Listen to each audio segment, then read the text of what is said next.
tapi untungnya Mitch pintar ya. Dia menjerit kepada istrinya, dia bilang, ambil pistolku, ada di sana, kamu tinggal ambil aja. Nah sebenarnya tidak ada pistol di sana, dia cuma pura-pura aja untuk nakutin si Paul.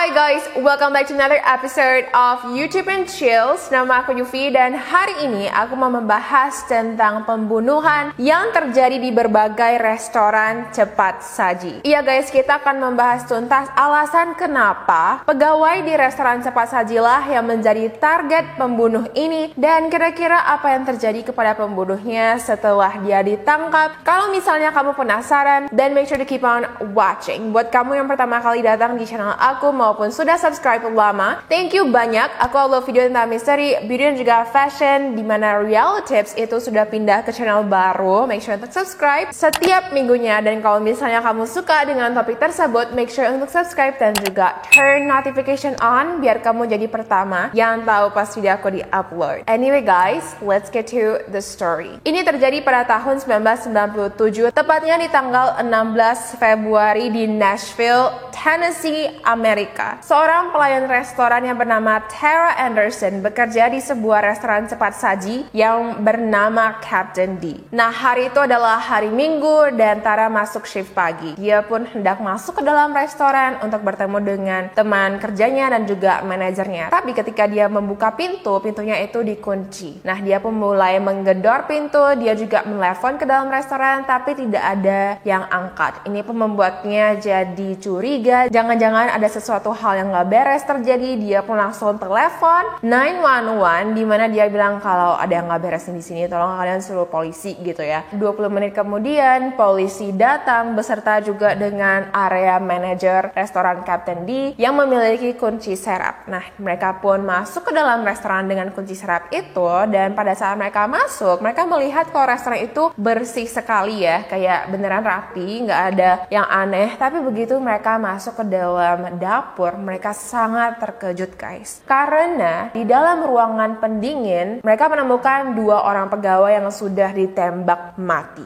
Mereka ditembak berkali-kali di bagian tubuh dan juga di bagian kepala. Dan pegawai pertama itu bernama Steve Hampton. Dia berusia 28 tahun. Dia memiliki 3 orang anak dan dia adalah seorang manajer Captain D. Sedangkan satunya lagi adalah seorang remaja yang bernama Sarah Jackson. Dia berusia 16 tahun dan dia sudah bekerja di Captain D selama 8 bulan. Sarah dikenal sebagai anak remaja yang normal, dia juga sangat ceria dan 3 minggu yang lalu dia baru saja membeli mobil baru. Jadi dia memiliki masa depan yang cerah gitu loh dan dia lagi excited sekali pergi kemana-mana dengan mobil barunya. Namun sayangnya dia malah ditembak mati. Nah, pada saat itu polisi pun berspekulasi kalau ini adalah modus perampokan ya, orang yang ingin ambil uang tapi korbannya malah ditembak. Dan ketika polisi membuka kotak kasir, benar saja ada uang yang hilang sebesar 705 US dollar. Itu bukanlah jumlah yang banyak ya untuk kamu harus sampai membunuh 2 orang, tapi itulah yang terjadi. Dan karena pada saat itu Nashville adalah kota yang sangat aman, ini membuat masyarakat sangat resah. Mereka mulai takut ada pembunuh random yang tinggal di sana. Nah, polisi pun langsung menginterogasi karyawan-karyawan Captain D. Mereka tanya, kalian ada lihat hal yang aneh nggak sih hari yang sebelumnya gitu. Nah, di mana ada satu pegawai yang bilang kalau ada seorang laki-laki yang tinggi yang berotot kemarin malam itu ketika kita baru saja mau tutup toko, dia mau melamar kerja. Nah, saya pun memberikannya formulir untuk isi data, tapi dia tidak mengisi data di sana. Dia malah mengambil kertas itu dan dia pulang. Polisi pun langsung minta deskripsi laki-laki itu ya, kira-kira mukanya tuh seperti apa dan juga rupanya seperti apa. Pekerja itu bilang kalau dia itu tinggi, dia berotot dan dia adalah orang berkulit putih. Nah, Tampaknya orang ini itu cukup dicurigai ya, karena seorang saksi mata datang ke kantor polisi dan bilang kalau iya pada hari itu jam 9 pagi saya melewati restoran Captain D, saya hendak pergi beribadah dan saya melihat manajer Captain D si Steve itu lagi ngomong dengan seorang laki-laki yang tinggi sedang memegang kertas, tapi aku nggak tahu mereka itu lagi ngapain. Nah, seorang saksi mata lagi bilang kalau iya pada jam 9:20 saya melihat seorang laki-laki yang tinggi keluar dari restoran Captain D. Ini pun membuat polisi makin yakin kalau mereka harus mencari identitas laki-laki yang tinggi tersebut. Meskipun ada deskripsi muka dan kasus ini mulai dibahas di berbagai media massa, polisi masih belum bisa mengetahui identitas laki-laki tersebut. Tapi beberapa hari kemudian, seorang pemungut sampah datang ke kantor polisi dan dia memberikan KTP dan juga kartu kredit milik Steve Hampton. Dia bilang ketika saya hendak memungut sampah di pinggir jalan tol beberapa kilometer dari Captain D, saya menemukan ini. Dan begitu istri Steve ditanya tentang apa isi dompet si Steve itu ya, dia bilang kalau pada hari itu dompet Steve berisi $600 yang harusnya akan digunakan untuk bayar rumah sewaan kami. Dan ini pun membuat polisi yakin kalau benar laki-laki itu memiliki modus perampokan. Buktinya dia aja ambil dompet si Steve, dia ambil uangnya tapi dia lempar kartu kredit dan juga KTP milik Steve. Nah, ketika polisi mencoba untuk mencari bekas jejak jari ya di KTP dan juga kartu kredit, polisi menemukan satu jejak jari laki-laki. Tapi ketika mereka cocokkan ke database kriminal mereka ya, tidak ada yang cocok. So anyway, tetap saja jejak jari itu pun dimasukkan ke dalam database. Tampaknya Nashville kembali normal. Tapi belum saja mereka merasa lega ya, 5 minggu kemudian, tepatnya pada tanggal 23 Maret 1997, pembunuhan di restoran cepat saji kembali terjadi. Kali ini 911 ditelepon dari McDonald's dan ketika polisi datang itu sudah sekitar jam 11 malam di mana McDonald's baru saja tutup. Jadi restorannya itu gelap dan rapi. Nah, pada saat polisi masuk ke dalam dapur, sama juga mereka menemukan 4 orang. Tapi untungnya salah satu dari mereka hidup, guys. Jadi orang itulah yang menelepon 911 gitu loh. Nah, TKP-nya itu sama. Jadi mereka itu tampaknya dipaksa untuk masuk ke dalam chiller di mana akhirnya pembunuh tersebut baru menembak korban-korbannya. Salah satu korban adalah seorang perempuan yang bernama Andrea Brown. Dia pada saat itu berusia 17 tahun. Disusul dengan Robert Schull yang berusia 23 tahun. Manajer McDonald yang bernama Ronald Santiago 27 tahun. Dan korban yang selamat bernama Jose Gonzalez 30 tahun. Ketika polisi mengecek kotak kasir, benar saja uang hilang. Ditambah lagi di McDonald itu ada safety box ya, dan di dalamnya itu berisi $2.300 yang sudah diambil oleh pembunuh tersebut. Si Jose ini pun langsung dilarikan ke rumah sakit dan untungnya dia selamat. Polisi pun langsung menanyakan kira-kira deskripsi laki-laki ini tuh seperti apa yang terjadi pada saat itu. Nah, si Jose ini bilang kalau pada malam itu sekitar jam 11 kita udah tutup restoran ya, dan kita itu hendak keluar gitu loh, 4 orang. Tapi begitu kita keluar, ada seorang laki-laki yang memegang pisau yang memaksa kami untuk masuk lagi ke dalam restoran, di mana dia lalu menyuruh manajer kami untuk buka safety box dan uang pun diambil oleh pembunuh itu, di mana setelah itu dia langsung bilang kalau kalian harus masuk ke dalam ruangan pendingin. Mereka semua langsung takut, mereka pun berbalik ke belakang gitu kan ya, karena kan nggak boleh lihat muka perampoknya. Nah, perampok itu pun langsung menembak 2 kali ke setiap korbannya, yaitu kayak 2 kali ke Andrea, 2 kali ke Robert, 2 kali ke Ronald. Tapi begitu dia hendak menembak Jose, pelurunya itu udah habis. Jadi apa yang Jose lakukan adalah dia langsung menyerang laki-laki itu, tapi laki-laki itu memegang pisau yang besar. Jadi laki-laki itu pun menusuk Jose berkali-kali di bagian belakangnya loh, kayak dekat lehernya gitu, sebanyak belasan kali. Tapi untungnya si Jose selamat dan Jose pun memberikan deskripsi laki-laki tersebut. Tapi ketika polisi berusaha untuk mencocokkan deskripsi dari pembunuh Captain D dan juga pembunuh McDonald, mereka tuh nggak gitu mirip gitu loh. Dan ini pun membuat polisi dan masyarakat Nashville jadi takut, atau jangan-jangan ada 2 pembunuh lagi ya kan. Anyway, pegawai di restoran cepat saji di Nashville semuanya sudah was-was ya. Ada banyak sekali pegawai yang minta keluar karena mereka takut akan menjadi korban berikutnya, which makes sense. Dan juga polisi mulai berupaya untuk memberikan identifikasi kepada setiap pegawai restoran cepat saji itu. Jadi apa yang mereka lakukan adalah mereka memberikan satu stiker ya yang harus ditempelkan ke mobil pegawai supaya ketika mereka patroli malam atau mereka patroli siang pun mereka bisa melihat kalau oke, ini adalah mobil pegawai. Dan ketika mereka melihat mobil pelanggan yang kenapa ada pelanggannya padahal kan udah malam gitu kan, kayak udah mau tutup ataupun sudah restorannya itu sudah tutup, polisi bisa pergi untuk cek gitu. Tapi meskipun begitu, ada sebanyak 500 restoran cepat saji di Nashville saja. Susah sekali untuk polisi bisa mengawasi semua restoran tersebut. Nah, tampaknya perampok/pembunuh mulai beraksi lagi 2 bulan setelah pembunuhan pertama di Captain Lee. Sebelum aku lanjutin ceritanya, aku mau nunjukin hadiah cantik dari brand Harper & Cordon. Harper & Cordon ini menjual makanan ringan dan minuman enak di packaging yang cakep. Siapa sih yang gak mau dapat hadiah makanan cantik seperti ini? Apalagi pas work from home bisa nikmatin snack yang enak dan juga minuman yang extra fresh. Cocok banget untuk hadiah ke orang kesayangan, teman yang suka piknik cantik di rumah, sampai partai besar seperti wedding gift dan kado perusahaan. Mereka menyediakan jam, dark chocolate, teh, markisa. Jadi ada makanan lokal dan juga makanan western ya. Untuk kamu yang udah gak sabar ingin klik beli, kamu bisa pakai kode UVPAN untuk diskon 20%. Ini tuh adalah coklat, cakep banget kan packagingnya dan enak juga loh. Bukan hanya packagingnya yang cakep, tapi isinya itu semua enak banget, menggunakan bahan alami dan berkualitas tinggi. Oke, ada mixed fruit. Ini tuh ada nougatin and sea salt chocolate. Dan ini adalah almond chocolate. Nih, lihat deh, markisanya itu murni banget karena aku bakal cobain double chocolate and almond chip cookie. Wangi coklat asli sekali. Cobain deh. Oh my god, enak banget guys. Ini tuh beneran melt di mulut kamu dan markisanya itu fresh banget. Nah, ini adalah dark chocolate. Buat kamu yang suka dark chocolate, wajib cobain ini. Selanjutnya almond cookie. Buat kamu yang suka almond, dalamnya itu ada potongan almond loh. Beneran enak banget.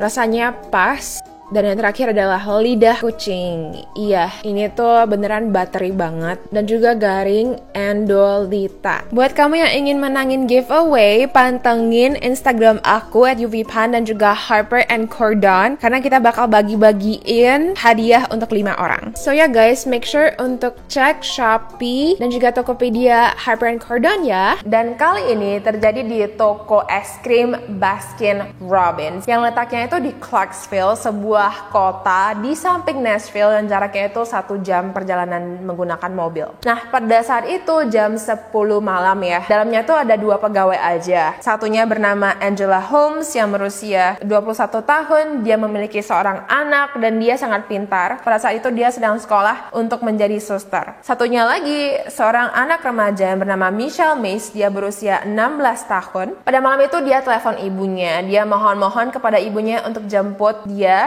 menggunakan mobil gitu ya. Karena kan biasanya dia tuh naik bus atau nggak naik taksi. Nah, ibunya pun mengirimkan abangnya, si Craig, untuk menjemput adik perempuannya. Setelah itu, ketika Michelle masih ditelepon dengan ibunya, dia bilang kepada ibunya, "Mah, udah dulu ya, ada orang yang datang gitu, ada customer." Dia pun tutup telepon dan 10 menit kemudian, abangnya si Craig datang dengan mobil untuk menjemput adiknya. Tapi begitu abangnya berhenti di depan toko ya, abangnya heran, kok ini tokonya masih buka, tapi dalamnya tuh kosong, nggak ada siapa-siapa, dan harusnya itu mereka lagi bersih-bersih gitu loh, kenapa nggak ada orang. Nah, pada saat itu dia masuk ke dalam toko, dia melihat toko itu kosong, dia pun langsung punya feeling yang nggak enak. Dia lalu menelepon 911 dan tidak lama kemudian polisi datang. Pada saat itu ibu Michelle udah tahu kayak ini tuh ada yang nggak beres, kayak oh my god, anakku di mana gitu kan ya. Pertama polisi pun pergi mengecek safety box dan juga kotak kasir di toko Baskin Robbins itu, dan benar saja uang sudah hilang. Polisi pun langsung mencari kedua anak perempuan yang hilang tersebut. Polisi menggunakan helikopter, menggunakan anjing pelacak, dan polisi tidak bisa menemukan apa-apa. Akhirnya, pada pagi hari, keesokan harinya, di sebuah taman yang bernama Dunbar Cave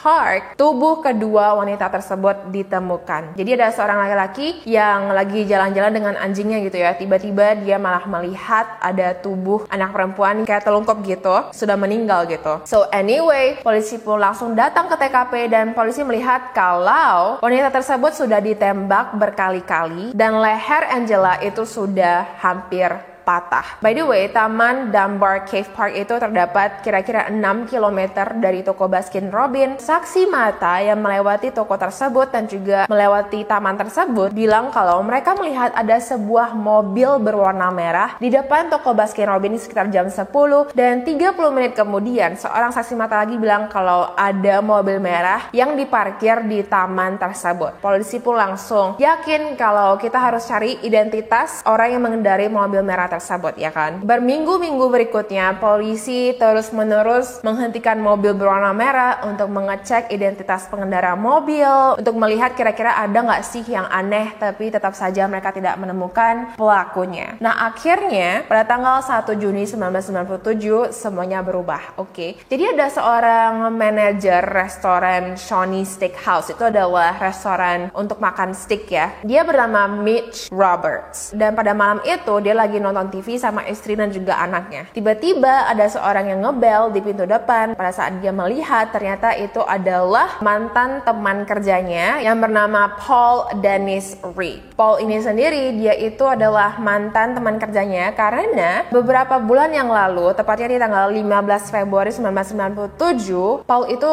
dipecat oleh Mitch. Jadi kan Mitch itu adalah manajer, Paul itu adalah tukang cuci piring. Nah, secara nggak tahu apakah dia sengaja atau enggak, tapi ketika dia mencuci piring, dia melemparkan piring dan mengenai teman kerjanya yang lain. Ini pun membuat Mitch jadi ngerasa kalau nggak benar nih. Yaudah, si Paul pun dipecat kan. Tapi pada malam itu Paul minta kepada Mitch kalau aku lagi butuh kerja nih, aku mohon dong kepada kamu, tolong kamu kasih aku kerja lagi gitu kan ya di Shawnee Steakhouse. Nah, ketika istri Mitch melihat itu kayak aneh banget, udah malam-malam, kenapa kamu datang ke rumah orang gitu kan? Istrinya pun bilang kepada Mitch, ada nggak beres, mending kamu bilang ke dia kalau kamu bakal ngomongin ini besok di restoran Shawnee's gitu kan ya, jangan di rumah gitu. Mitch-nya setuju, Mitch pun keluar dari rumah dan dia pun bilang kepada Paul, besok aja ya kita ngomong ini di Shawnee's Restaurant, kamu ketemu aku di sana. Mendengar itu, Paul masih belum puas. Dia lalu bilang kepada Mitch kalau, tahu nggak sih pegawai di Shawnee's Restaurant itu mencuri bahan makanan kita, aku bakal tunjukin kamu di belakang mobil aku. Pada saat si Mitch melihat mobil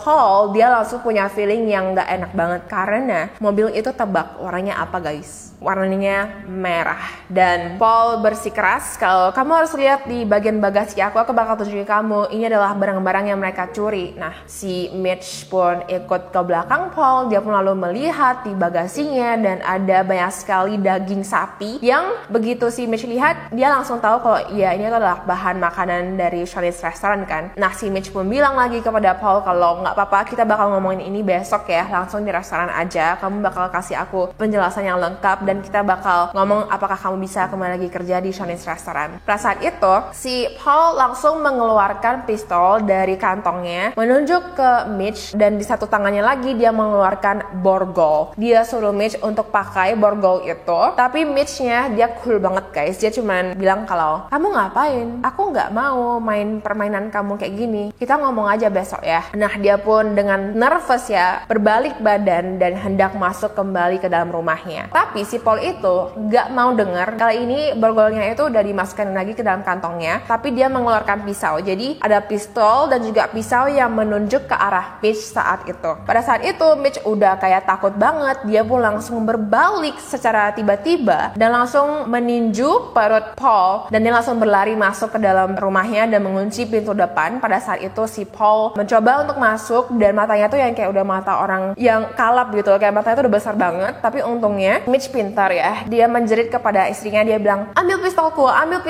ada di sana, kamu tinggal ambil aja. Nah sebenarnya tidak ada pistol di sana. Dia cuma pura-pura aja untuk nakutin si Paul, tapi beneran ini bekerja ya. Karena setelah Paul mendengar itu, dia pun berlari kembali ke dalam mobilnya dan pergi. Si Mitch yang was-was, dia langsung telepon polisi dan polisi pun langsung datang. Dimana ketika dia selesai memberikan deskripsi apa yang terjadi ya, kronologi, tiba-tiba ada yang telepon gitu loh. Dan ketika dia angkat, si Paul nelfon dia. Dimana si Paul bilang kalau, aduh aku minta maaf banget karena tadi aku udah mencoba untuk menyerang kamu boleh maafin aku nggak? Dimana pada saat itu polisi excited banget ya. Polisi pun menyuruh Mitch untuk mengundang si Paul lagi datang ke rumahnya untuk ngomongin gitu. Nah 45 menit kemudian benar saja si Paul datang lagi, tapi kali ini dia nggak pakai mobil merahnya. Dia mengendarai pickup truck dan di sampingnya itu ada laki-laki gitu loh, nggak tahu siapa. Tampaknya itu adalah pemilik pickup truck yang dia curi atau dia sandera. Nah ketika dia sampai di depan rumah Mitch, polisi langsung menangkap Paul Dennis Reed. Dan ketika polisi menginterogasi si Paul, polisi mengambil jejak jari Paul dan juga menyuruh Jose Gonzalez, orang yang berhasil selamat dari restoran McDonald tersebut ya, untuk melihat apakah ini orang yang mencoba untuk membunuh kamu. Si Jose langsung konfirmasi, dia bilang kalau itu adalah laki-lakinya. Tapi tetap saja si Paul masih nggak mengaku bersalah. Dia tetap bilang kalau enggak, aku nggak melakukan itu gitu ya. Tapi kan lagi-lagi jejak jarinya itu cocok dengan jejak jari yang ditemukan di kartu kredit Steve, si manajer dari Captain D itu. Polisi pun langsung memasukkan Paul ke dalam penjara. Nah sekarang kita bakal bahas sedikit tentang siapa itu Paul Dennis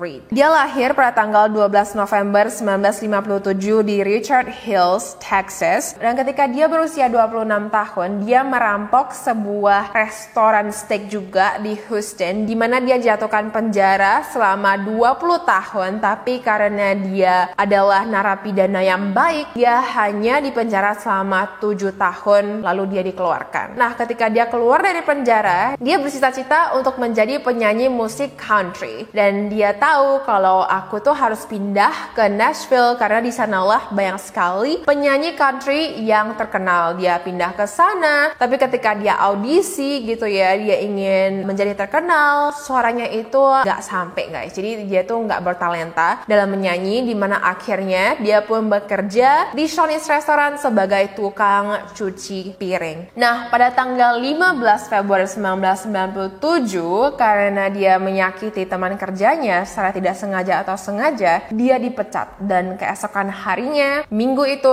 dia membunuh 2 orang di restoran Captain D. Anyway, pada bulan Mei tahun 2000, dia dinyatakan bersalah atas pembunuhan 7 orang dan dia mendapatkan hukuman mati dengan suntikan mematikan. Tapi belum sempat dia dihukum mati ya, pada tanggal 1 November 2013 ketika dia berusia 55 tahun, dia meninggal akibat komplikasi pneumonia dan gagal jantung. So, ya guys, itulah cerita dari pembunuhan yang terjadi di berbagai restoran cepat saji di Nashville, Tennessee. I guess apa yang bisa kita pelajari adalah kita harus selalu berhati-hati ya dengan orang yang kita nggak kenal. Dan juga kalau misalnya kamu bekerja di restoran atau di bagian customer service gitu ya, cobalah mungkin aja kamu proteksi diri dengan membawa taser atau membawa pepper spray atau gimana pun, mencoba untuk melindungi diri kamu sendiri. Karena kan kamu nggak tahu sih ya apa yang terjadi. Tapi ini tuh masalahnya terjadi di tahun 1997 gitu loh, dimana CCTV masih belum banyak dipasang. Jadi makanya susah sekali untuk mengidentifikasi si Paul ini gitu loh. Sekarang kan teknologi sudah canggih ya, dan mungkin kalau ini terjadi sekarang akan lebih gampang si Paul itu untuk ditangkap. Tapi tetap aja kita harus selalu hati-hati. Dan kalau misalnya kamu suka dengan video ini, make sure untuk thumbs up. Buat kamu yang ingin tahu warna lipstick aku, hari ini aku pakai lipstick dari Anastasia Beverly Hills dan warnanya adalah Spice. Ini adalah matte lipstick. Dan selain itu, buat kamu yang ingin tahu lashes aku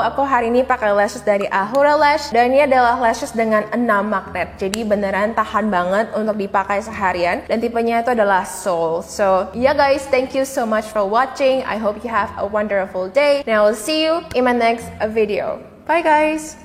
I know I'm not alone.